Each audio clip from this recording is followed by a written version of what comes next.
السلام علیکم ورحمۃ اللہ وبرکاتہ۔ الحمد للہ رب العالمین وصلی اللہ وسلم وبارک علی عبدہ ورسولہ محمد وعلی آلہ وصحبہ اجمعین وعلی من تبعہم بإحسان الی یوم الدین، اما بعد۔ حیاکم اللہ ناظرین اکرام، آپ سب کا خیر مقدم ہے۔ ناظرین اکرام، ہماری گفتگو تقوی سے متعلق جاری ہے، تفصیل کے ساتھ ہماری گفتگو ہو رہی ہے۔ پچھلے درس میں ناظرین ہم نے تقوی کے راستے میں سب سے بڑی جو رکاوٹ ہے، اس رکاوٹ کے بارے میں تذکرہ کیا، وہ ہے گناہ، نافرمانی اللہ سبحانہ و تعالیٰ کی۔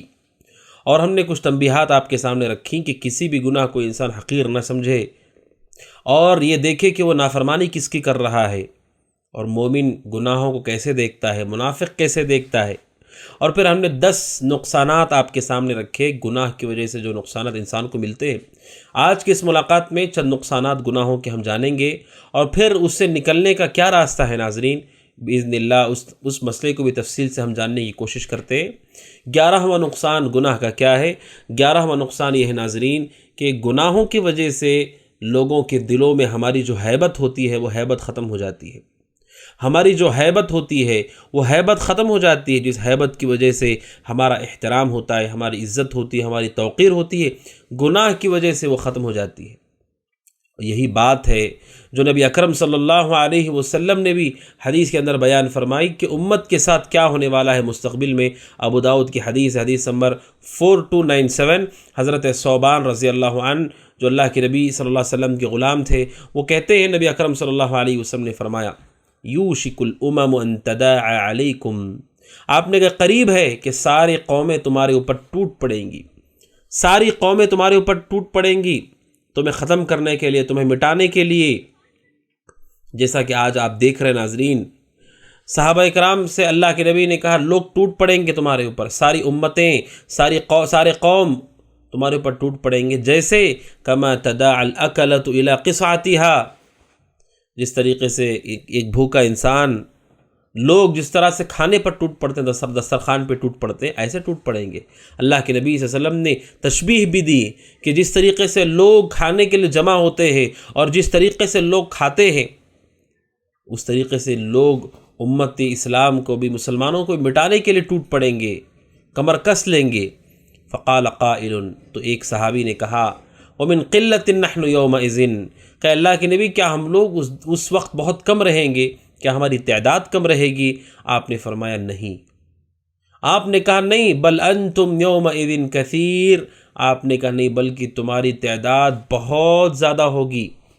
یعنی جو صحابہ سمجھ رہے ہیں، آپ نے کہا کہ تمہاری تعداد بہت زیادہ ہوگی، کیونکہ لوگ یہ سمجھتے ہیں کہ ہماری تعداد کم ہوگی تو ہمیں نقصان ہوگا۔ آپ نے کہا نہیں، تعداد تمہاری بہت زیادہ ہوگی، لیکن آپ نے کہا وَلَكِنَّكُمْ غُثَاء كَغُثَاءِ السَّيْلِ، جس طریقے سے جب باڑھ آتی ہے، باڑھ کے ساتھ کچرا خش و خاشاک ہوتا ہے، بے وزن، اسی طریقے سے تمہاری بھی حیثیت ہو جائے گی۔ وَلَيَنزِعَنَّ اللَّهُ مِن صُدُورِ عَدُوِّكُمُ الْمَهَابَةَ مِنكُمْ، اور تمہارے دشمنوں کے دل سے تمہارا ڈر نکل جائے گا، ہیبت نکل جائے گی، اور جس ہیبت کی وجہ سے وہ احترام کرتے ہیں، ہماری شخصیتیں ہلکی ہو جائیں گی۔ وَلَيَقْذِفَنَّ اللَّهُ فِي قُلُوبِكُمُ الْوَهْنَ، اور اللہ سبحانہ و تعالیٰ ضرور تمہارے دلوں میں وہن کو ڈال دے گا۔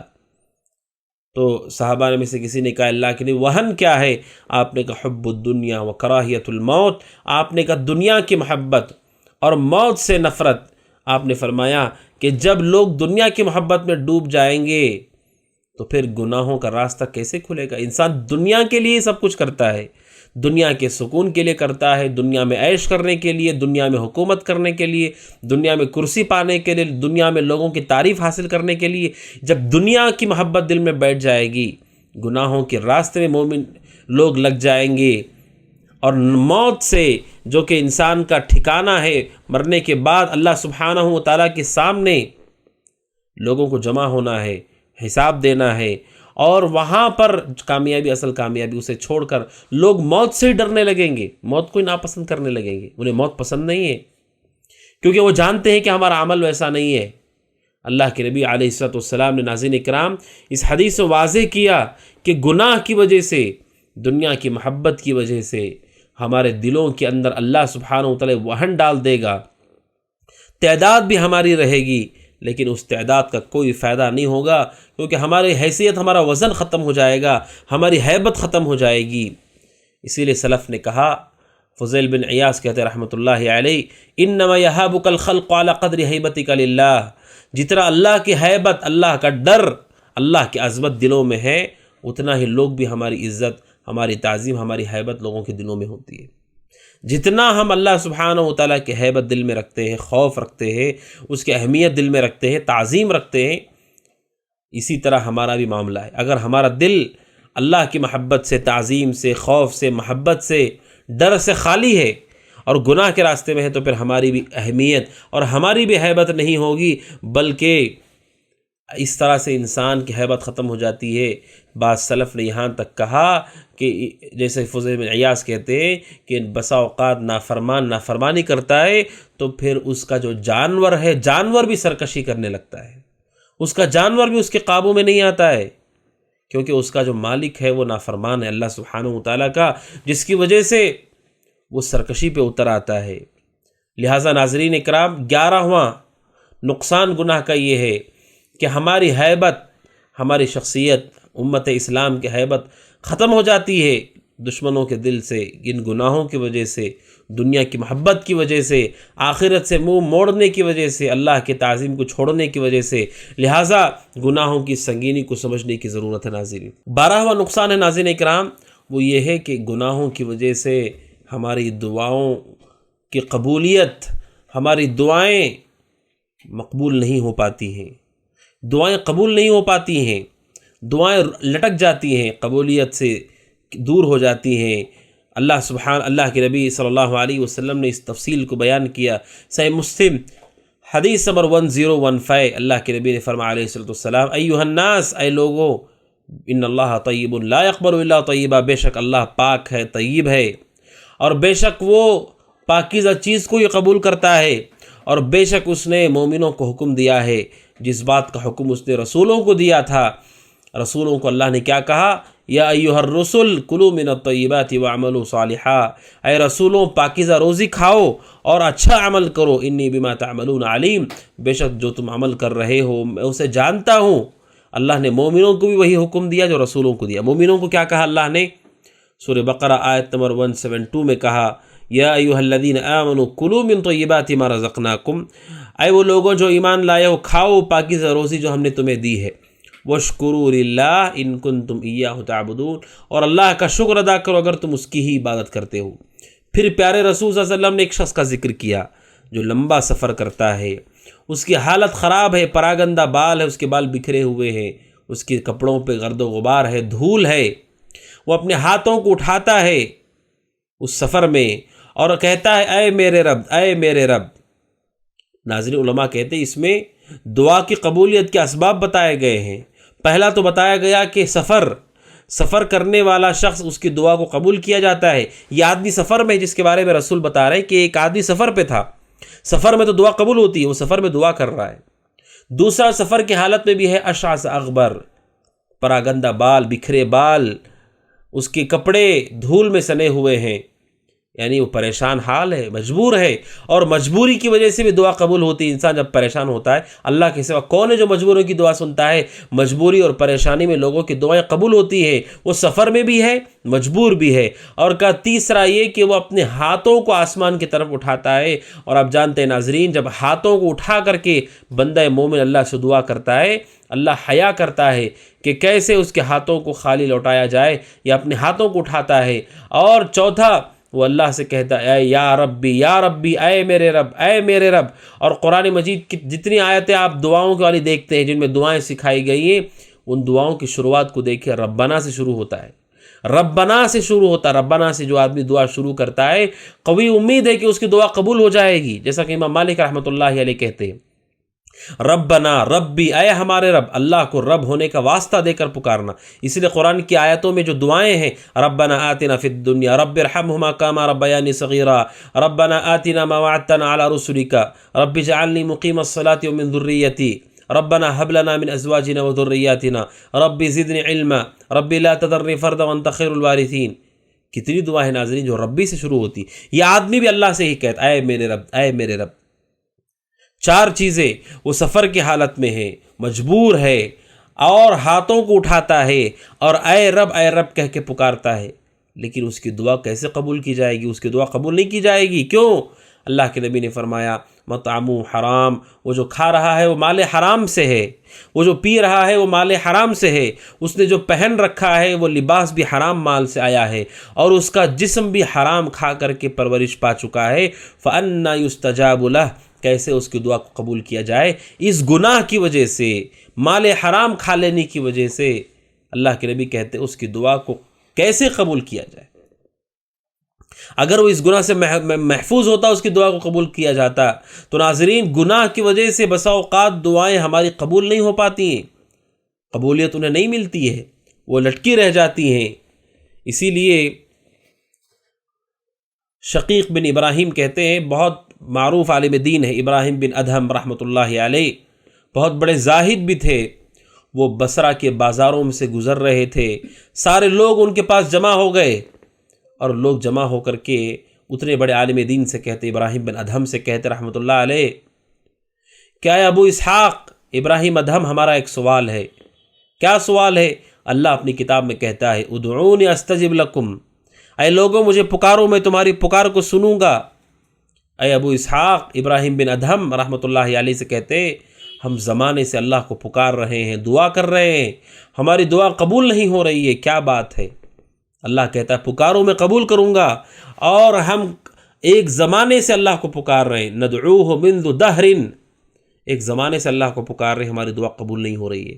ابراہیم بن ادہم رحمۃ اللہ علیہ نے اس وقت کہا، یا اہل البصرہ، اے بصرہ کے لوگوں، ماتت قلوبکم فی عشرۃ اشیاء، 10 چیزوں سے تمہارے دل مر چکے ہیں، 10 چیزیں ہیں، 10 کام ایسے ہیں تمہارے جس کی وجہ سے تمہارے دل مر چکے ہیں. 10 چیزیں کیا ہیں؟ کہا عرفتم اللہ ولم تؤدوا حقہ، تم نے اللہ کو پہچانا لیکن حق کو ادا نہیں کیا. قرأتم کتاب اللہ ولم تعملوا به، تم نے قرآن پڑھا لیکن اس پہ عمل نہیں کیا. تیسرا، ادعیتم حب رسول اللہ وترکتم سنتہ صلی اللہ علیہ وسلم، تم نے رسول سے محبت کا دعویٰ کیا لیکن تم نے سنتوں کو چھوڑ دیا. چوتھا، کہا کہ تم نے ادعیتم عداوت الشیطان، شیطان سے دشمنی کا دعویٰ کیا، ووافقتموہ، لیکن تم نے دشمنی نہیں نبھائی، تم نے اس کا ساتھ دیا. پانچویں چیز، تم کہتے ہو ہم جنت چاہتے ہیں لیکن اس کے لیے تم عمل نہیں کرتے ہو. چھٹویں چیز، تم کہتے ہو ہم جہنم سے ڈرتے ہیں لیکن تم نے اپنے آپ کو گروی رکھا ہوا ہے اور اپنے آپ کو اسے نہیں چھڑانا چاہتے. ساتواں، تم یہ کہتے ہو بے شک موت حق ہے لیکن تم اس کے لیے تیاری نہیں کرتے ہو. آٹھواں، تم لوگوں کے عیبوں کے پیچھے پڑ گئے اور اپنے عیبوں کو تم بھول گئے. نواں، تم نے اللہ کی نعمتوں کو کھایا لیکن شکر ادا نہیں کیا. اور 10واں، تم نے اپنے مردوں کو، جو تمہارے بھائی، رشتہ دار، قریبی مرتے ہیں مسلمان، انہیں دفن کرتے ہو لیکن تم نے عبرت حاصل نہیں کی. یہ 10 چیزوں کی وجہ سے تمہارے دل مر چکے ہیں، اور یہی وجہ ہے کہ اس کی وجہ سے تم دیکھتے ہو کہ دعاؤں کے اندر وہ قبولیت ہم نہیں، اور وہ قبولیت جو تم چاہتے ہو اس کے لیے رکاوٹ بننے والی یہ چیزیں ہیں کہ جس کے سبب بسا اوقات تمہاری دعاؤں کو قبول نہیں کیا جائے، کیونکہ تمہارے اندر یہ گناہ، یہ نافرمانی کی چیزیں پائی جاتی ہیں. بڑی جامع اور بہت بہترین نصیحت کی امام ابراہیم بن ادہم رحمۃ اللہ علیہ نے بصرہ کے لوگوں کو 10 چیزوں کا ذکر کیا. انہوں نے اسے ابو نعیم نے حلیہ کے اندر ذکر کیا، جلد نمبر 8 اور صفحہ نمبر 16 کے اندر، کہ یہ چیزیں ہیں جس کی وجہ سے ان کی دعا بسا اوقات رد ہو جاتی ہے، قبول نہیں کی جاتی. 13واں نقصان ہے ناظرین اکرام کہ انسان کے گناہوں کا اثر اس کی زندگی پر ایسا پڑتا ہے کہ اس کی زندگی کے اندر جو برکت ہوتی ہے، برکت ختم ہو جاتی ہے، برکت ختم ہو جاتی ہے، اور یہ بہت بڑا نقصان ہے. آپ جانتے ہیں برکت اللہ کے لشکروں میں سے ایک لشکر ہے. کم چیز میں اگر برکت آ جائے تو وہ زیادہ ہو جائے گی، کمزور میں آ جائے تو وہ طاقتور ہو جائے گا، محتاج میں آئے تو تونگر ہو جائے گا، بے نیاز ہو جائے گا، کمزور میں آئے تو وہ طاقتور ہو جائے گا. برکت اللہ کی بہت بڑی نعمت ہے، کم چیز ہے لیکن انسان اس سے پوری طرح فائدہ اٹھا پاتا ہے، سکون پاتا ہے، ایسے کام وہ کر لیتا ہے کہ بسا اوقات اس سے دگنی عمر والا بھی وہ نہیں کر پاتا. کیوں؟ کیونکہ اس کے عمر میں برکت ہوتی ہے، اس کے رزق میں برکت ہوتی ہے، مال کم کماتا ہے، تھوڑا کماتا ہے، لیکن برکت اتنی ہے کہ پورا گھر اطمینان سے اس مال سے فائدہ اٹھاتا ہے، کھاتے ہیں، پیتے ہیں، پہنتے ہیں، خرچ بھی کرتے ہیں، اگرچہ کہ مال مختصر ہے لیکن اللہ خوب برکت دیتا ہے اس میں، عمر میں اللہ برکت دیتا ہے۔ برکت ایسی نعمت ہے کہ انسان کم عمری میں ایسا کام کر لیتا ہے جو بڑی بڑی عمر والے لوگ نہیں کر پاتے، اتنی خدمت دین کی کر لیتا ہے کہ جتنی خدمت کے دوسرے نہیں کر پاتے۔ یہ برکت بہت بڑی نعمت ہے اللہ سبحانہ وتعالیٰ کی، لیکن گناہوں کی نحوست یہ ہے کہ اس کی وجہ سے عمر کی برکت بھی ختم ہو جاتی ہے۔ ابن قیم رحمۃ اللہ علیہ کہتے ہیں رزق کی برکت بھی ختم ہو جاتی ہے، علم کی برکت بھی ختم ہو جاتی ہے، عمل کی برکت بھی ختم ہو جاتی ہے، اطاعت کی برکت بھی ختم ہو جاتی ہے، بلکہ کہتے خلاصہ یہ ہے دین اور دنیا کی پوری برکتیں ختم ہو جاتی ہیں، اور سب سے بے برکت انسان وہ ہوتا ہے جو اللہ سبحانہ وتعالیٰ کی نافرمانی کرتا ہے۔ اسی لیے کہا وَمُحِقَتِ الْبَرَكَةُ بِالْأَرْضِ إِلَّا بِمَعَاصِ الْخَلْقِ، اللہ کی برکتیں جو زمین پر ہیں وہ برکتوں کو ختم کرنے والی چیز انسان کے گناہ ہیں، انسان کی نافرمانیاں ہیں۔ سورہ جن آیت نمبر 16 میں اللہ سبحانہ وتعالیٰ کہتا ہے 16 اور 17 میں وَأَن لَّوْ اسْتَقَامُوا عَلَى الطَّرِيقَةِ لَأَسْقَيْنَاهُم مَّاءً غَدَقًا، کہ اگر یہ سیدھے راستے پر ہوتے تو ہم انہیں میٹھا پانی پلاتے۔ اور اللہ کہتا ہے سورہ اعراف آیت نمبر 96 میں اگر وَلَوْ أَنَّ أَهْلَ الْقُرَىٰ آمَنُوا وَاتَّقَوْا لَفَتَحْنَا عَلَيْهِمْ بَرَكَاتٍ مِّنَ السَّمَاءِ وَالْأَرْضِ، اگر بستی کے لوگ ایمان لے آئیں اور تقوی اختیار کر لیں تو پھر ہم ان کے لیے برکتوں کے دروازے کھول دیں آسمان و زمین سے۔ یعنی انسان کی نیکی برکتوں کا سبب ہے۔ اور بخاری کی حدیث نمبر 2114، صحیح مسلم 1532، حکیم بن حزام کہتے ہیں رضی اللہ عنہ، نبی صلی اللہ علیہ وسلم نے فرمایا البیعان بالخیار ما لم يتفرقا فإن صدقا وبینا بورک لہما فی بیعہما، اللہ کے نبی نے کہا دو لوگ جو خرید و فروخت کرتے ہیں، دو لوگ جو آپس میں لین دین کرتے ہیں، آپ نے کہا اگر وہ ایک دوسرے کو سچ بولتے ہیں، عیبوں کو واضح کرتے ہیں، ایک دوسرے کو دھوکہ نہیں دیتے، بورک لہما فی بیعہما، اللہ ان دونوں کی تجارت میں خرید و فروخت میں برکت دے دیتا ہے۔ وَإِن كَذَبَا، اگر وہ جھوٹ بولتے ہیں، وَكَتَمَا، اور چھپاتے ہیں، مُحِقَ بَرَكَةُ بَيْعِهِمَا، اللہ ان دونوں کی تجارت سے برکت کو مٹا دیتا ہے۔ جب برکت مٹ جاتی ہے بہت کمانے کے بعد بھی انسان کی زندگی میں سکون نہیں ہے، اطمینان نہیں ہے، راحت ہی نہیں ہے، اور جو وہ کرنا چاہتا تھا وہ نہیں کر پاتا ہے۔ کیوں؟ کیونکہ برکتیں ختم ہو گئیں۔ تو ناظرین، یہ 13واں سبب میں نے آپ کے سامنے رکھا کہ گناہوں کے سبب انسانوں کی زندگیوں سے ان کے رزق سے برکت ختم ہو جاتی ہے۔ اور 14واں نقصان ناظرین اکرام گناہوں کی وجہ سے یہ ہے ناظرین کہ اللہ سبحانہ وتعالیٰ کی طرف سے استدراج ہو سکتا ہے۔ استدراج یعنی اچانک اس کی پکڑ ہو سکتی ہے۔ جو اللہ کی نافرمانیوں میں لگا ہوا ہے، اللہ سبحانہ وتعالیٰ کی نعمتوں سے فائدہ اٹھا رہا ہے، لیکن گناہوں سے وہ توبہ نہیں کر رہا ہے، نہیں چھوڑ رہا ہے اسے، ناظرین کبھی بھی اس کی پکڑ ہو سکتی اچانک، جسے استدراج کہا جاتا ہے۔ قرآن مجید سورہ اعراف آیت نمبر 99 میں اللہ سبحانہ وتعالیٰ کہتا ہے اَفَأَمِنُوا مَكْرَ اللَّهِ، کیا یہ لوگ اللہ کے مکر سے محفوظ ہو چکے ہیں؟ فَلَا يَأْمَنُ مَكْرَ اللَّهِ إِلَّا الْقَوْمُ الْخَاسِرُونَ، اللہ کے مکر سے وہی لوگ محفوظ ہو جاتے ہیں، مأمون ہو جاتے ہیں جو خسارہ اٹھانے والے ہیں۔ اللہ کی چال سے کیا یہ محفوظ ہو گئے؟ اس آیت کے تفسیر میں سلف نے کہا کہ جب انسان دیکھے کہ اللہ تبارک و تعالیٰ اس کے اوپر نعمتوں کی بارش کر رہا ہے اور وہ اس کے نافرمانی پر مقیم ہے، نافرمانی میں لگا ہوا ہے، لیکن نعمتیں برابر آ رہی ہیں، فَاحْذَرْهُ، تو یہ خطرے کی علامت ہے، فَإِنَّمَا هُوَ اسْتِدْرَاج، اللہ تعالیٰ اسے ڈھیل دے رہا ہے، اور اچانک اللہ سبحانہ وتعالیٰ پکڑ لے گا اور ایسے پکڑے گا کہ پھر اس کے بعد سنبھلنے کا کوئی موقع نہیں ہوگا۔ یہ بہت خطرناک نقصان ہے گناہ کا ناظرین، کہ انسان کو معلوم نہیں ہوتا ہے۔ اسی لیے سلف کہتے ہیں بعض لوگ استدراج کو کہ ڈھیل دینے کو سمجھتے ہیں کہ اللہ تبارک و تعالی ہم سے خوش ہے، اللہ نے پردے میں رکھا ہے، تو وہ سمجھتے ہیں کہ اللہ نہیں جانتا ہے، اور لوگ تعریف کرتے ہیں وہ سمجھتا ہے کہ میں ٹھیک ہوں۔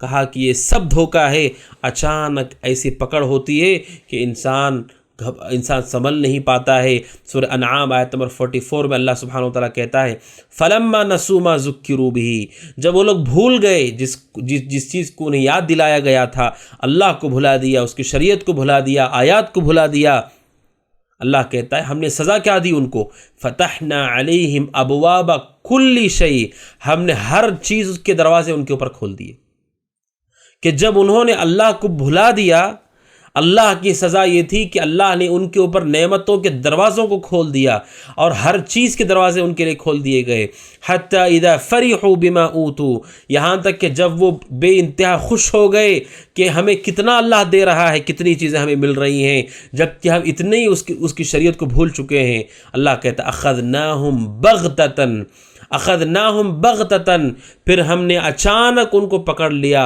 اور اچانک اللہ سبحانہ و تعالیٰ جب انہیں پکڑتا ہے ان کی حالت کیا ہوتی ہے، اذا ہم مبلسون، اذا ہم مبلسون، اللہ سبحانہ و تعالیٰ کہتا ہے کہ ان کی حالت یہ ہو جاتی ہے کہ پھر ان کے پاس وہ اللہ سبحانہ و تعالیٰ کے اللہ تبارک و تعالیٰ سے مایوس ہو جاتے ہیں، اور پھر یہ ان کا مایوس ہونا انہیں کوئی چیز کا فائدہ نہیں کرے گا۔ کیوں؟ کیونکہ اللہ سبحانہ و تعالیٰ کی یہ پکڑ تھی، جس پکڑ سے وہ محفوظ ہو گئے تھے، اپنے آپ کو محفوظ سمجھ رہے تھے، اور جب اچانک اللہ سبحانہ و تعالیٰ کی طرف سے پکڑ آئی تو پھر اس وقت وہ مایوس ہو جاتے ہیں، اور اس وقت وہ گڑ گڑانے لگتے ہیں، اس وقت وہ تڑپنے لگتے ہیں، اور اس وقت ان کا تڑپنا کوئی فائدہ مند نہیں ہے۔ تو ناظرین اکرام، یہ گناہوں کا نقصان ہے کہ اس کی وجہ سے اچانک انسان کے اوپر پکڑ ہوتی ہے۔ اس لیے حسن بصری رحمۃ اللہ علیہ کہتے ہیں کہ اگر کسی کو اللہ نے بہت ساری نعمتیں دی ہیں، بہت ساری راحت دی ہے، اور وہ گناہ بھی کر رہا ہے، تو اس شخص کو جان لینا چاہیے کہ وہ عنقریب پکڑا جائے گا، اور اللہ کی پکڑ ضرور آنے والی ہے۔ اگر وہ ایسا نہیں سوچتا ہے تو پھر اس آدمی کا ذرہ برابر بھی عقل نہیں ہے۔ حسن بصری کہتے ہیں اس کے پاس ذرہ بھی عقل نہیں ہے۔ کیوں؟ کیونکہ اللہ سورہ انعام آیت 44 میں کہتا ہے کہ جب انہوں نے اللہ کو بھلا دیا تو اللہ نے ساری نعمتیں دی ان کو، پھر اچانک پکڑا، ایسے پکڑا کہ مایوس ہو گئے وہ لوگ، اور پھر سنبھلنے کا موقع ان کو نہیں ملا۔ اس لیے جس آدمی کو اتنی سمجھ نہ ہو اس کے پاس کوئی عقل نہیں ہے، بلکہ ربیع بن انس کہتے رحمۃ اللہ علیہ کہ جو مچھر ہے جب وہ بھوکا ہوتا ہے تو وہ زندہ ہوتا ہے، اور جب وہ پیٹ بھر لیتا ہے، پوری طرح سے بھر پیٹ ہو جاتا ہے تو مر جاتا ہے، مارا جاتا ہے۔ آپ دیکھیے مچھر خوب وہ خون پی لیتا ہے، وہ مارا جاتا ہے۔ کہ اسی طرح ابن آدم کا معاملہ ہے، انسان کا معاملہ ہے، جب دنیا کی نعمتیں خوب اس کو مل رہی ہیں، جب وہ اللہ کی نافرمانی کر رہا ہے تو جان لو ان قریب اس کی سخت پکڑ ہونے والی ہے، ان قریب اس کی سخت پکڑ ہونے والی ہے۔ کوئی آدمی مچھر کو مارنا چاہتا ہے، وہ بیٹھ کے اسے کاٹ رہا ہے تو وہ چھوڑ دیتا ہے یہاں تک کہ وہ خوب پی لے اس خون کو، اور وہ اس کے اوپر مارنے کی تیاری کر رہا ہے، اپنے ہاتھ کو وہ اٹھائے ہوئے ہے اور انتظار کر رہا ہے صحیح وقت کا، اور فوراً اس کو مار دیا جاتا ہے۔ اس طرح ایک جھٹکے کے اندر مر جاتا ہے۔ کہا ربیع بن انس رحمۃ اللہ علیہ سلف میں سے ہیں، وہ کہتے ہیں کہ یہی معاملہ انسان کا بھی ہے، گناہ کر رہا ہے، نعمتیں مل رہی ہیں تو جان لو اچانک اس کی پکڑ ہوگی۔ بلکہ بعض سلف نے کہا کہ ان لوگوں کا معاملہ جو اللہ کی نافرمانی کر رہے ہیں، اللہ کی اچانک پکڑ آئے گی ان کو، جیسے کہا بسا اوقات راکھ انسان دیکھتا ہے، راکھ جلنے کے بعد لکڑیاں، کوئلہ جلنے کے بعد راکھ اوپر دکھتی ہے، لیکن بسا اوقات راکھ کے نیچے شعلے بھی ہوتے ہیں، آگ بھی ہوتی ہے، اوپر سے راکھ دکھتی ہے۔ اچانک جب ہوا چلتی ہے راکھ اڑ جاتی ہے، اور نیچے جو آگ کے شعلے ہیں وہ شعلے بھڑک اٹھتے ہیں اور پھر آگ بھڑک جاتی ہے۔ کہا یہی معاملہ ہے کہ جو گناہ کر رہے ہیں، گناہ نیچے آگ کی طرح ہیں اور اوپر آپ کی جو نعمتیں ہیں وہ راکھ کی طرح ہیں۔ آپ کو لگ رہا ہے کہ نیچے کچھ نہیں ہے، اوپر لوگوں کو دکھ رہا ہے، چلنے پھرنے والوں کو، کہ یہاں کچھ نہیں ہوگا۔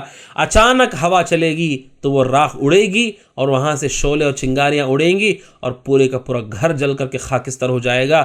کہا ابن جوزی رحمۃ اللہ علیہ نے یہی معاملہ ہے، اللہ تبارک و تعالیٰ نے یہ گناہ کی سزا ایسے ہی رکھی ہے جو بہت سخت سزا ہے کہ اللہ نافرمان جب ہو جاتا ہے انسان تو خوب نعمتیں دینے لگتا ہے، اتنی دے دیتا ہے کہ اسے لگتا ہے کہ میرے سے بڑا خوش نصیب کون ہوگا، لیکن حقیقت میں ڈھیل ہے۔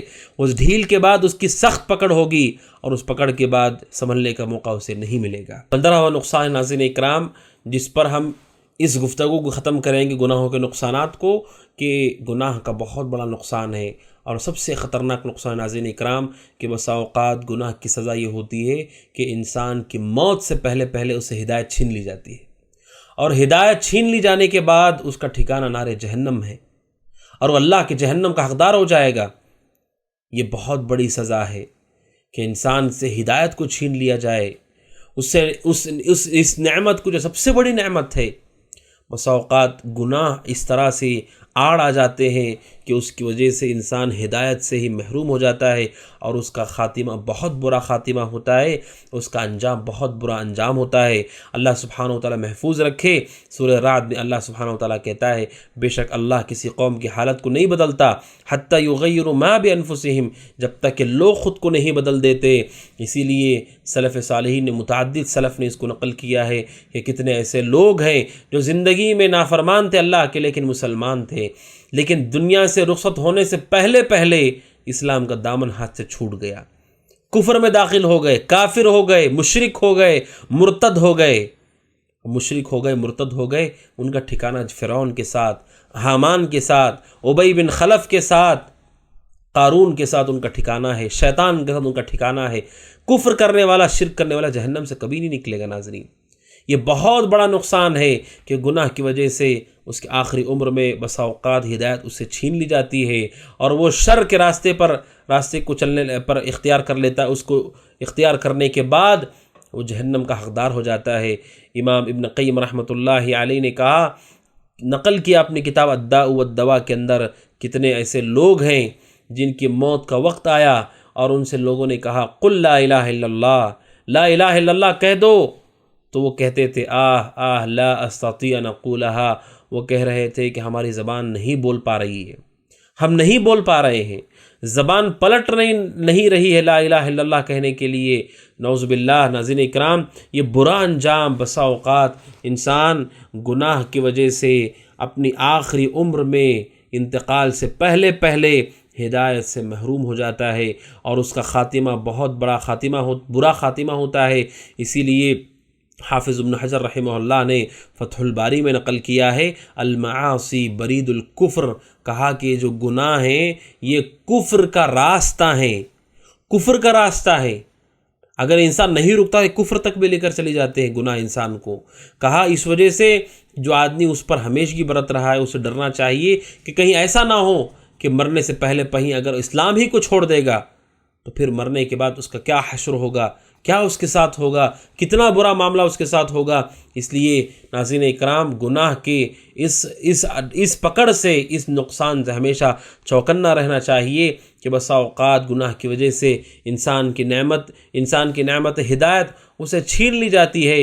اور کتنے افسوس کی بات ہے، کوئی آدمی نماز پڑھ رہا ہو، نماز کے آخر میں سلام پھیرنے سے پہلے وہ اٹھ کر کے چلا جائے، پوری نماز باطل ہو گئی۔ کوئی آدمی روزہ رکھتا ہے، روزہ رکھے ہوئے سورج ڈوبنے والا ہے، ڈوبنے کے لیے چند سیکنڈ باقی ہیں اور وہ کچھ کھا لیتا ہے، اس کا پورے دن کا روزہ ٹوٹ جاتا ہے۔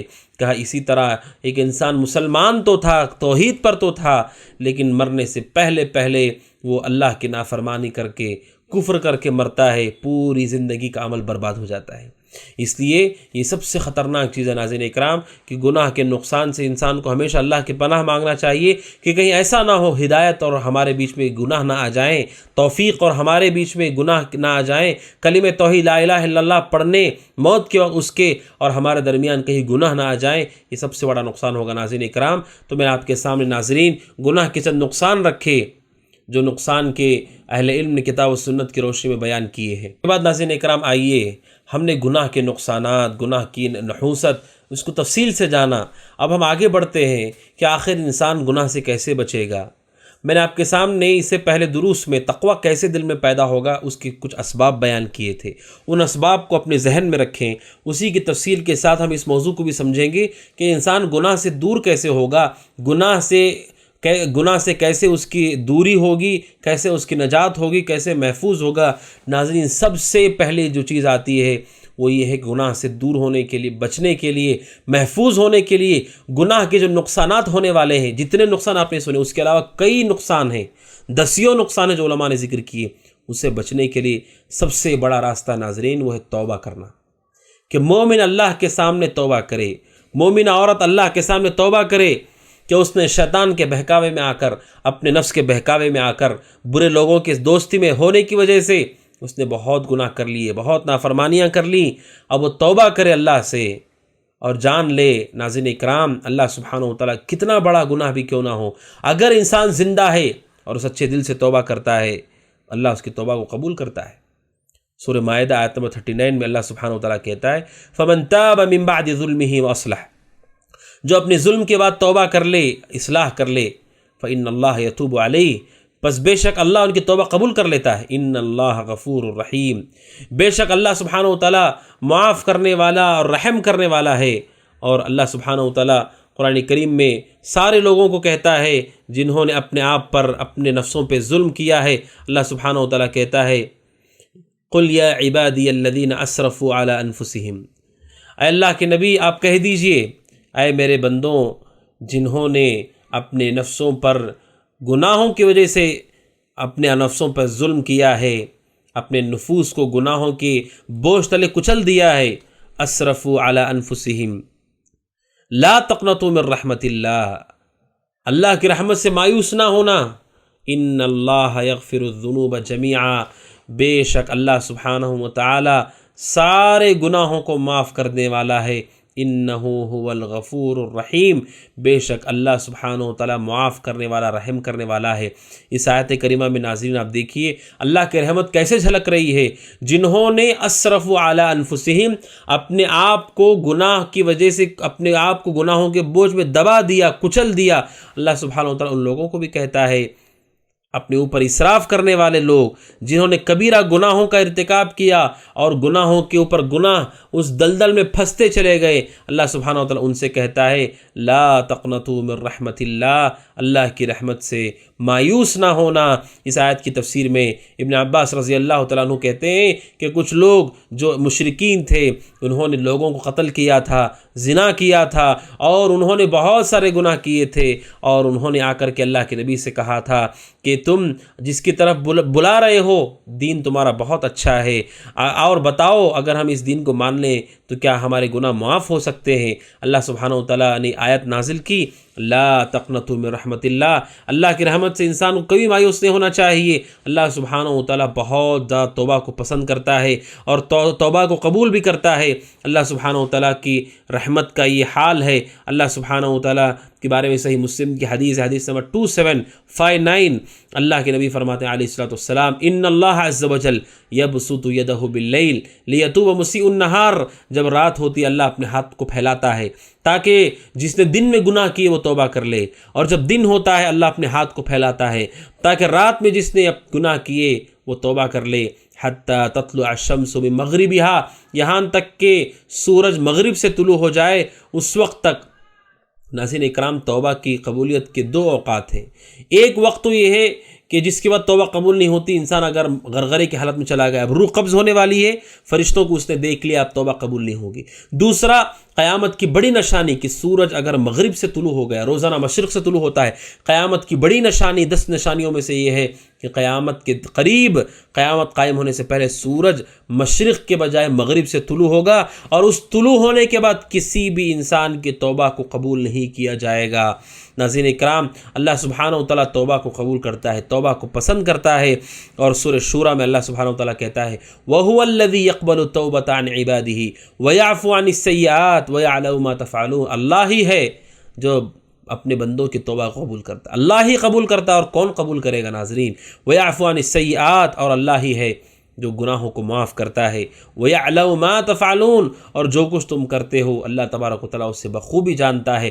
بلکہ علماء کہتے ہیں توبہ اللہ سبحانہ و تعالیٰ کو کتنی زیادہ پسندیدہ ہے، توبہ کرنے والے اللہ کو کتنے پسند ہیں۔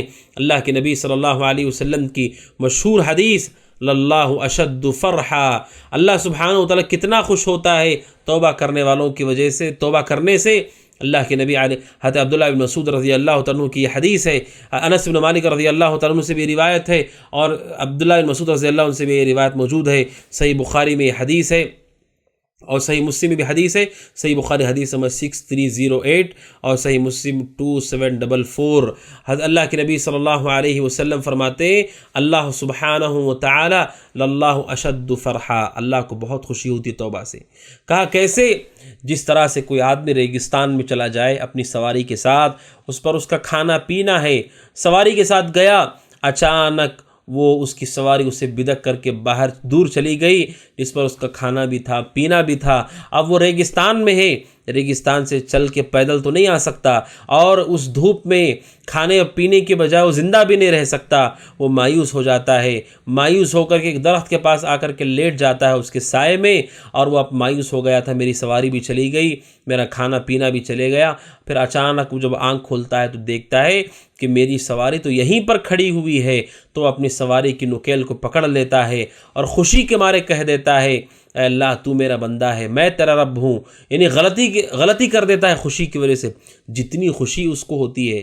عرب کے اندر مایوسی کی انتہا کو اس چیز کے ذریعے سے سمجھا جاتا تھا۔ ایک آدمی مایوس ہو سکتا ہے، نا امید ہو جاتا ہے، کتنا نا امید ہوتا ہے، جیسے ریگستان میں کوئی آدمی بھٹک جائے، چاروں طرف ہزاروں کلومیٹر تک ریگستان ہے، بالو ہے، ریت ہے، دھوپ ہے، وہ کہاں جائے گا، کس طرف جائے گا؟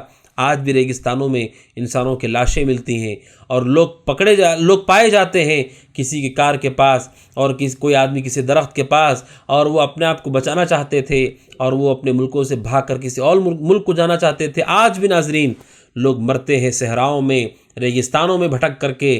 اللہ کے نبی علیہ السلام نے مثال دی کہ ریگستان میں جو بھٹک جائے، اس کی سواری چھوڑ کر کے بھاگ جائے، جس پر کھانا بھی ہے، پانی بھی ہے، اچانک سواری آ جاتی جس کے ذریعے سے وہ پار کر سکتا ہے ریگستان کو، اپنی منزل تک، اپنے گھر تک جا سکتا ہے، اسے جتنی خوشی ہوتی ہے اللہ سبحانہ وتعالیٰ کو اس سے بڑھ کر کے توبہ کرنے والے سے خوشی ہوتی ہے، اتنا زیادہ اللہ تعالیٰ خوش ہو جاتا ہے۔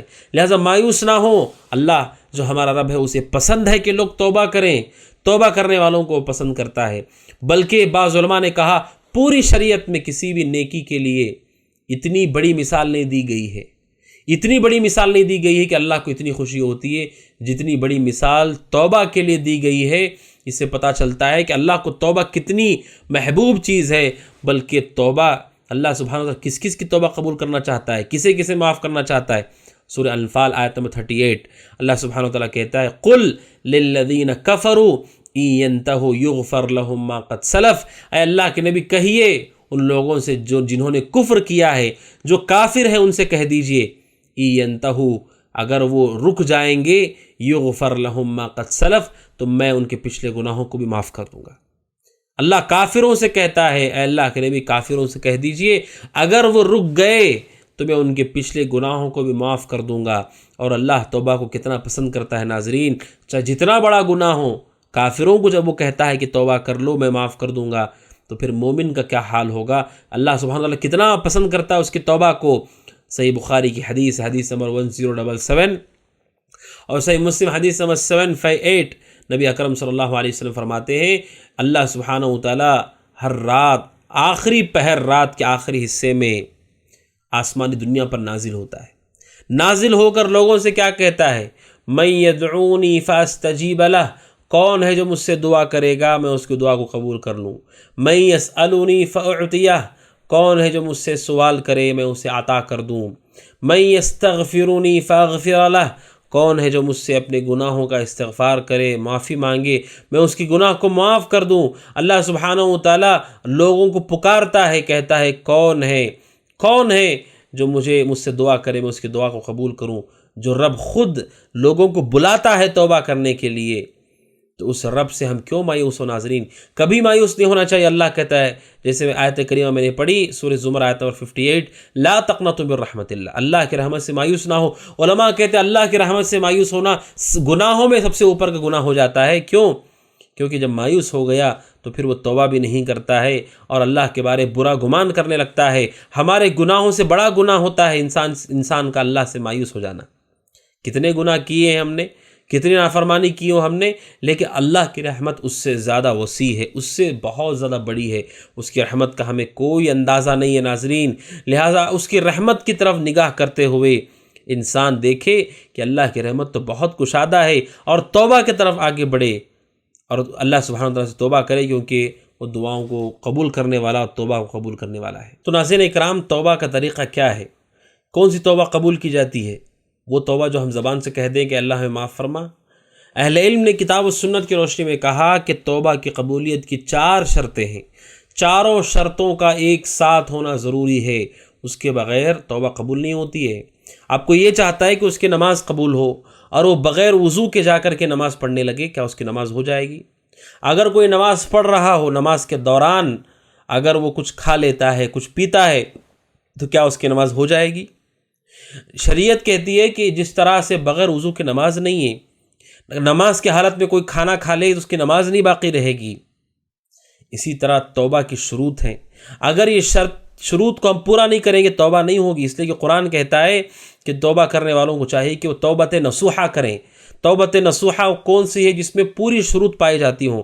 سورۃ تحریم آیت نمبر 8 میں اللہ سبحانہ وتعالیٰ کہتا ہے یا ایھا الذین آمنوا توبوا الی اللہ توبۃ نصوحہ، اے وہ لوگوں جو ایمان لائے ہو اللہ کے جناب خالص توبہ کرو، توبہ کرو، توبہ نصوحہ کرو، اس لیے کہ جو ایسا کرتا ہے عسیٰ ربکم ان یکفر عنکم، اللہ تبارک و تعالیٰ ان کی گناہوں کو معاف کرے گا اور انہیں جنتوں میں داخل کرے گا جس کے نیچے سے نہریں جاری ہوں گی۔ اللہ سبحانہ و تعالیٰ نے اس میں توبہ نصوحہ کا ذکر کیا ہے جس کے اندر شروط پائی جاتی ہوں۔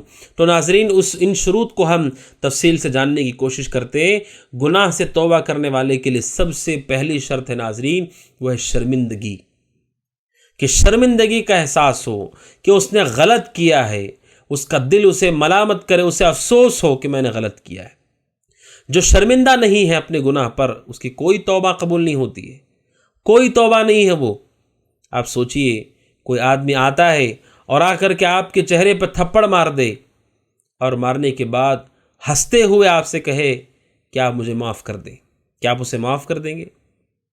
اگر وہی وہ آدمی گریہ وزاری کرتا ہے، اپنی غلطی کا اعتراف کرتا ہے، شرمندہ ہوتا ہے، جب اسے احساس دلایا جاتا ہے، شرمندہ ہو جاتا ہے، ہو سکتا ہے آپ اسے معاف کر دیں، لیکن جو ہنس رہا ہو، شرمندگی نہ ہو اس کے چہرے پر، افسوس نہ دکھ رہا ہو، دنیا میں بھی لوگ اسے کیسے معاف کرتے ہیں؟ اللہ کے جناب توبہ کر رہا ہو، اسے شرمندگی ہونی چاہیے، شرمندہ ہو کہ اس نے بہت غلط کام کیا ہے۔ عبداللہ بن مغفل بن مقرن کہتے ہیں کہ میرے والد عبداللہ بن مسعود رضی اللہ عنہ کے پاس تھے، انہوں نے ان کو کہتے ہوئے سنا کہ اللہ کے نبی علیہ السلام نے فرمایا، مسند احمد کی روایت ہے، حدیث نمبر 4012، الندم توبہ، اللہ کے نبی صلی اللہ علیہ وسلم نے فرمایا کہ ندامت شرمندگی توبہ ہے، یہ توبہ ہے۔ جو شرمندہ ہوتا ہے وہ توبہ کرتا ہے، بلکہ علماء نے یہاں یہ بات بھی کہی کہ توبہ کی دوسری شرطیں اس وقت پوری ہو پاتی ہیں جب آدمی شرمندہ ہو۔ آگے جو شرطیں آ رہی ہیں کہ وہ گناہ کو چھوڑ دے، دوبارہ نہ کرنے کا عزم کرے، کسی کا حق لیا ہے تو واپس کر دے، علماء نے کہا یہ ساری چیزیں اس وقت ممکن ہوتی ہیں جب آدمی کو شرمندگی ہو۔ اگر اسے افسوس نہیں ہے اپنے کیے پر تو پھر اس کی توبہ نہیں ہے۔ لہٰذا جس گناہ سے بھی ہم توبہ کر رہے ہو ناظرین، اس توبہ کے متعلق ہمارے دل کے اندر شرمندگی ہو، یہ شرمندگی کا احساس ہمارے لیے توبہ کی سب سے پہلی سیڑھی ہوگا، اور اللہ سبحانہ وتعالیٰ کی جناب ہماری توبہ قبول بھی ہوگی۔ نبی اکرم صلی اللہ علیہ وسلم کے پاس ایک واقعہ حدیث غامدیہ کہا جاتا ہے، مشہور حدیث، جس میں اللہ کے نبی صلی اللہ علیہ وسلم نے ایک صحابیہ کی فضیلت بیان کی۔ آپ نے اللہ کے نبی علیہ السلام فرمایا کہ ایک عورت اللہ کے نبی صلی اللہ علیہ وسلم کے پاس آئی، صحابی رسول کہتے کہ اس نے آ کر کے اللہ کے نبی سے کہا، اے اللہ کے نبی، میں نے ایک گناہ کر لیا ہے، اس گناہ سے مجھے پاک کیجیے، مجھے اس گناہ سے پاک کیجیے۔ صحیح مسلم میں حضرت بریدہ بن حصیب رضی اللہ تعالیٰ عنہ کی یہ حدیث ہے، صحیح مسلم میں حدیث نمبر 1695، بریدہ بن حصیب اسلمی رضی اللہ عنہ کہتے ہیں کہ ایک عورت غامدیہ قبیلے کی عورت آئی، اس نے آ کر کے کہا، اللہ کے نبی، میں نے زنا کر لیا ہے، مجھے پاک کر دیجئے۔ آپ نے واپس کر دیا، اور اللہ کے نبی علیہ السلام کے واپس کرنے پر انہوں نے انکار کیا۔ اللہ کے نبی نے فرمایا کہ تم حالت حمل میں ہو، تمہاری بچے کی ولادت ہونے والی ہے، جب بچہ ہو جائے تب میرے پاس آنا۔ وہ چلی گئیں، اور جب بچہ ہو گیا، بچہ ہونے کے بعد وہ خود آتی ہیں۔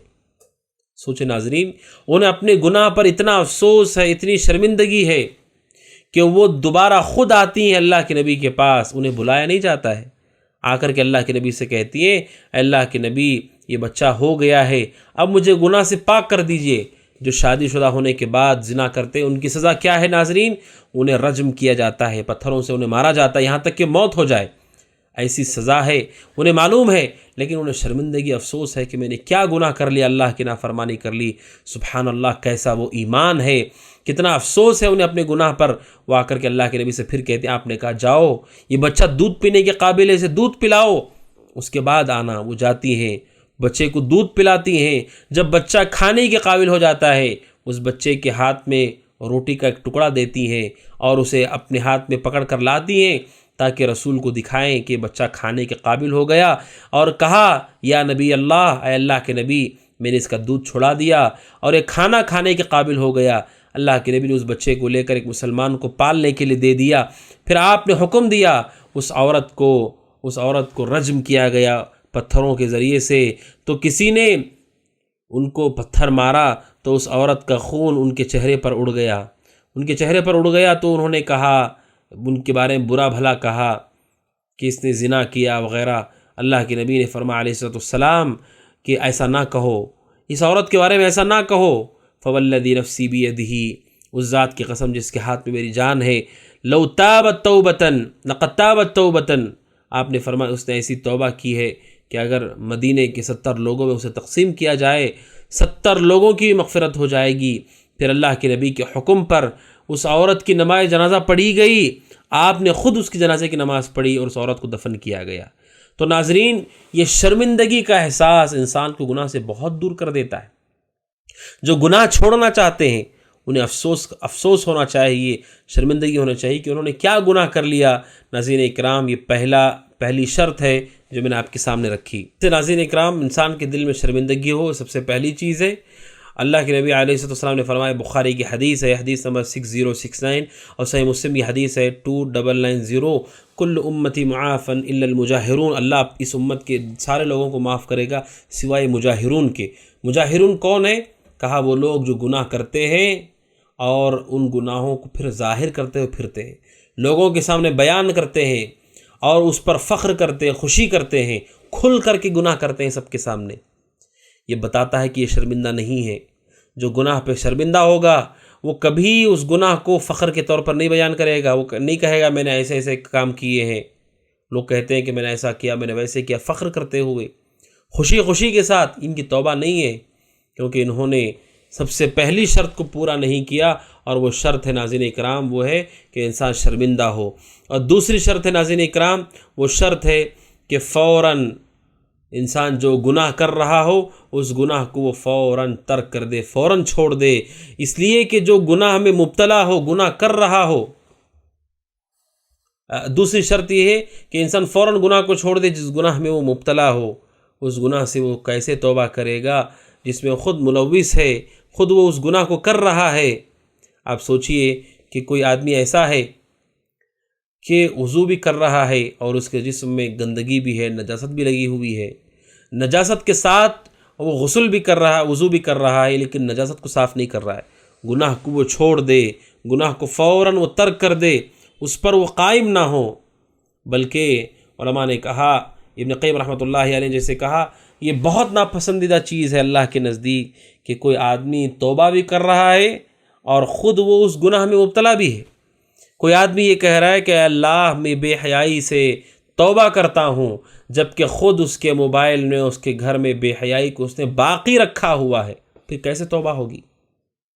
کوئی آدمی توبہ کر رہا ہے، اللہ میں نے جو ظلم کیے ہیں اس ظلم سے میں توبہ کرتا ہوں، جبکہ اس کے پاس ابھی بھی لوگوں کے معاملات پھنسے ہوئے ہیں۔ تو جو خود اس میں مبتلا ہو، اس چیز میں ملوث ہو، اس کی توبہ نہیں ہوتی۔ ناظرین، اس چیز کو چھوڑ دے۔ جب وہ توبہ کر رہا اس گناہ سے وہ الگ تھلگ ہو جائے، اس گناہ سے وہ کنارہ ہو جائے، اس گناہ سے وہ دور ہو جائے۔ آپ جانتے ہیں اس شخص کے بارے میں جس شخص نے 100 قتل کیے تھے، اس کے بارے میں جب اس نے ایک عالم سے پوچھا کہ میری توبہ ہے کہ نہیں ہے، انہوں نے کہا کہ تمہاری توبہ ہے، تو انہوں نے اور یہ بھی ساتھ میں نصیحت کی کہ تم یہ بستی کو چھوڑ کر کے چلے جاؤ، کیونکہ اس بستی کے اندر نافرمانی ہے، اس بستی میں چلے جاؤ جہاں پر اللہ سبحانہ و تعالیٰ کی اطاعت کی جاتی ہے۔ نیک لوگوں کی بستی میں چلے جاؤ، تو انہوں نے بھی اسے وہی مشورہ دیا جیسا کہ صحیح بخاری کی حدیث ہے۔ صحیح بخاری کی حدیث ہے، ابو سعید خدری رضی اللہ عنہ کی حدیث نمبر 3470، کہ ان کو مشورہ اس نیک عالم دین نے مشورہ دیا کہ تم اس جگہ کو چھوڑ کر کے دوسری جگہ پر چلے جاؤ اور وہاں جا کر کے اللہ کی عبادت کرو، یعنی گناہ کو اس وقت فوراً وہ چھوڑ دے، گناہ سے دور ہو جائے۔ اگر ایسی جگہ پر رہتا ہے جہاں وہ گناہ کر رہا ہے، اس جگہ کو چھوڑ دے، اس دوستی کو چھوڑ دے، اس کام کو چھوڑ دے۔ یہ دوسری شرط ہے ناظرین اکرام، اس کے بغیر توبہ قبول نہیں کی جاتی ہے۔ اور تیسری شرط ہے ناظرین اکرام کہ انسان یہ عزم کرے کہ پھر دوبارہ اس گناہ میں کبھی داخل نہیں ہوں گا۔ عزم کرے، پختہ ارادہ کرے۔ وہ بعد میں داخل ہوتا ہے یا نہیں ہوتا یہ بات کی چیز ہے، لیکن جب وہ توبہ کر رہا ہے اس وقت وہ پختہ عزم کرے کہ دوبارہ اس گناہ میں وہ واپس نہیں آئے گا، دوبارہ نہیں کرے گا۔ ناظرین اکرام، دوسری شرط میں نے آپ کے سامنے رکھی کہ وہ اس گناہ کو فوراً چھوڑ دے، اور تیسری شرط یہ ہے کہ وہ یہ عزم کرے کہ دوبارہ اس گناہ میں داخل نہیں ہوگا۔ نبی اکرم صلی اللہ علیہ وسلم نے فرمایا، جیسا کہ بخاری کی مشہور حدیث ہے، اللہ کے نبی علیہ الصلوۃ والسلام نے اس گناہ کے متعلق کہ لوگوں کا معاملہ کیسا ہونا چاہیے توبہ کے سلسلے میں، اللہ کے نبی صلی اللہ علیہ وسلم نے فرمایا، صحیح بخاری حدیث نمبر 6941، صحیح مسلم حدیث نمبر 43، آپ نے فرمایا 3 چیزیں جس کے اندر ہوں گی اس نے ایمان کی مٹھاس کو، اس کی لذت کو چکھ لیا۔ آپ نے فرمایا، من کان اللہ ورسول احب الیہ مما سواہما، اللہ اس کے رسول سب سے زیادہ پسندیدہ ہوں دوسروں کے مقابلے میں، اللہ اس کے رسول سے بڑھ کر کسی اور سے محبت نہ کرتا ہو۔ دوسرا کہ کسی آدمی سے محبت کرتا ہو صرف اللہ سبحانہ و تعالیٰ کی رضا کے لیے۔ اور تیسرا ان یکرہ ان یعود فی الکفر، کہ کفر میں واپس لوٹنا، گناہ میں واپس لوٹنا اتنا ناپسند ہو اسے جیسے آگ میں کوئی زندہ اسے پھینک دے، جتنا اسے یہ چیز ناپسند ہے اس سے بڑھ کر کے اسے یہ ناپسند ہے کہ وہ دوبارہ کفر کی طرف لوٹے۔ یعنی توبہ انسان کرے تو وہ گناہ کے پر شرمندگی کے ساتھ فوراً گناہ کو چھوڑ دے جب وہ توبہ کر رہا ہو۔ تیسرا وہ یہ عزم کرے کہ دوبارہ اس میں لوٹ کر کے نہیں جائے گا، جس طرح وہ یہ نہیں چاہتا کہ کوئی آدمی زندہ اسے جلا دے، اسی طرح اس سے بڑھ کر کے وہ یہ سوچے کہ میں دوبارہ اس گناہ کے اندر داخل نہیں ہوں گا۔ اہل علم کہتے ہیں یہ 3 شرطیں ہیں، بالخصوص 3 شرطیں ہیں، اور تینوں پر غور کریں ناظرین تو پتہ چلتا ہے ایک شرط کا تعلق ماضی سے ہے، پاسٹ سے ہے، اور ایک شرط کا تعلق پریزنٹ سے، حال سے ہے، اور ایک شرط کا تعلق فیوچر سے ہے، مستقبل سے ہے۔ شرمندگی کا تعلق پاسٹ سے ہے کہ انسان شرمندہ ہو جو کچھ اس نے کر لیا، جو ہو چکا ہے اس پہ شرمندہ ہو، افسوس ہو۔ اور دوسرا فوراً گناہ کو چھوڑ دے، یعنی پریزنٹ، جب وہ توبہ کر رہا ہے اس وقت وہ گناہ میں نہیں ہونا چاہیے۔ اور تیسرا فیوچر، کہ آنے والی زندگی میں کبھی گناہ کی طرف نہیں جائے گا۔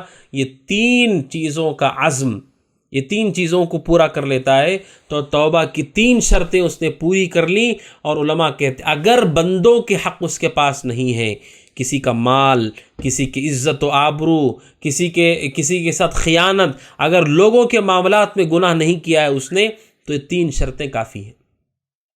اگر اللہ اس کا معاملہ ہے، اللہ کا بھی اس کا معاملہ ہے، لوگوں کے معاملات میں کوئی گناہ نہیں کیا اس نے، تو یہ 3 شرطیں کافی ہیں۔ شرمندہ ہونا، اور فوراً گناہ کو چھوڑ دینا، اور دوبارہ گناہ میں نہ جانے کا عزم کر کے اللہ سے معافی مانگنا، توبہ کرنا، کہنا اللہ مجھے معاف کر دے۔ تینوں چیزیں اس کے اندر پائی جاتی ہیں تو توبہ قبول ہو جاتی ہے۔ لیکن اگر بندوں کے حق اس کے ذمے ہیں، کسی کا مال چرا لیا ہے، زمین ہڑپ کر لیا ہے، کسی کا حق دینا تھا وہ نہیں دیا ہے، خیانت کر دی ہے، غداری کر دی ہے، اور وعدے کو توڑ کر اذیت پہنچا دی ہے، اگر بندوں کا حق ہے تو پھر اسے فوراً چاہیے کہ وہ اس حق کو ان تک فوراً لوٹائے۔ اگر لوٹا نہیں سکتا تو جا کر کے فوراً ان کے ساتھ معافی مانگ لے، یا کم از کم ان کے پاس مہلت لے لے۔ یہ علماء کہتے ہیں کوئی نہ کوئی چیز انسان ضرور کر لے ناظرین، یا تو حق کو ادا کر دے، پیسہ کسی کا لیا پیسہ واپس کرے، زمین واپس کرے، گھر واپس کرے، اس وقت تک اللہ آپ کی توبہ قبول نہیں کرے گا، اسے واپس کرنا ہوگا، بندوں کا حق اس نے مارا ہے۔ اگر وہ نہیں واپس کر سکتا تو جا کر کے معافی مانگے، اگر وہ معاف کر دیتا ہے تو اللہ بھی معاف کر دے گا۔ یا نہیں تو کم از کم اس کے پاس وہ وقت مانگے اور اس کے پاس طلب کرے کہ اسے مہلت دے اور اس مہلت کے اندر اس چیز کو واپس کرے۔ اگر وہ مر چکا ہے تو یہ معاملہ اور بھی سخت ہو جاتا ہے، اس کی جو وارث ہیں، اس کی جو اولاد ہے، اس اولاد تک، اس کے وارثوں تک اس کے حق کو واپس لوٹا دے۔ حق اگر واپس نہیں لوٹاتا ہے تو ناظرین توبہ نہیں ہوتی ہے۔ بندوں کے معاملات میں ظلم اگر کیا ہے اسے واپس کرنا ہوگا۔ صحیح بخاری کی حدیث ہے، حدیث نمبر 2449، حضرت ابو ہریرہ رضی اللہ عنہ کہتے ہیں نبی صلی اللہ علیہ وسلم نے فرمایا من كانت له مظلمة لأخيه من عرضه او شيء فليتحلله منه اليوم۔ آپ نے کہا اگر کسی مسلمان پر ظلم کر کے کوئی حق اس کے پاس رہ گیا ہے، چاہے اس کی عزت کیوں نہ ہو، اگر اس کی غیبت کی ہے، اس پہ الزام لگایا ہے، اسے بدنام کیا ہے، یا کوئی بھی اس کا حق اس کے پاس رکھا ہوا ہے، فَلْيَتَحَلَّلْهُ مِنْهُ الْيَوْمِ، آپ نے کہا آج ہی اس سے وہ بری ہو جائے، آج ہی اپنے آپ کو اس سے آزاد کر لے، واپس کر دے، معافی مانگ لے۔ اس سے پہلے آپ نے کہا قبل، اس سے پہلے کہ ایسا دن آ جائے لا يَكُونُ دِينَارٌ وَلَا دِرْہَمٌ، کہ جب نہ دینار ہوگا نہ درہم ہوگا۔ وہ دن آنے سے پہلے آپ نے کہا اپنے حقوق سے آزاد ہو جاؤ۔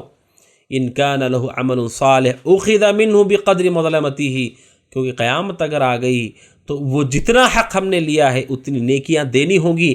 اگر نیکیاں ختم ہو گئی تو سامنے والے کے گناہ اٹھانے ہوں گے۔ آپ سوچئے دوسرے کا گناہ، کیا کیا گناہ اس نے کیا ہوگا، کیسے کیسے گناہ اس نے کیے ہوں گے، ان گناہوں کو ہمیں اٹھانا ہوگا۔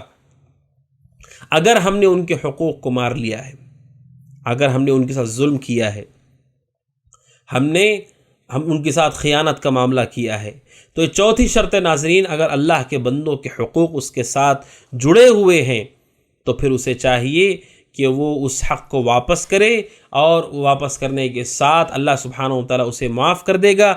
اگر واپس نہیں کر سکتا تو معافی مانگے، معاف اگر وہ کر دیتا ہے تو ٹھیک، یا مہلت مانگے۔ اگر وہ زندہ نہیں ہے تو پھر وہ اس کے وارثوں تک اس کو پہنچا دے تاکہ وہ قیامت کے دن بری و ذمہ ہو جائے۔ 4 شرطیں ناظرین اکرام، اور اہل علم نے 5ویں شرط بھی ذکر کی ہے۔ 5ویں شرط بعض اہل علم نے ذکر کی ہے۔ وہ شرط کیا ہے ناظرین؟ وہ یہ ہے کہ انسان توبہ کرے لیکن اس کے وقت میں کر لے۔ میں نے آپ کے سامنے گفتگو کے دوران کہا کہ توبہ کی ایک حد ہے، اس کے بعد توبہ قبول نہیں ہوتی ہے۔ ہر انسان کے لیے حد ہے، وہ ہے موت سے پہلے غرغرے کی حالت آنے سے پہلے توبہ کر لے۔ اور قیامت کے قریب جو لوگ زندہ ہوں گے، جن پر قیامت قائم ہونے والی ہے، اگر سورج مغرب سے طلوع ہو گیا ان کی توبہ قبول نہیں ہوگی۔ لہٰذا جو وقت ہے اس وقت میں وہ توبہ کر لے۔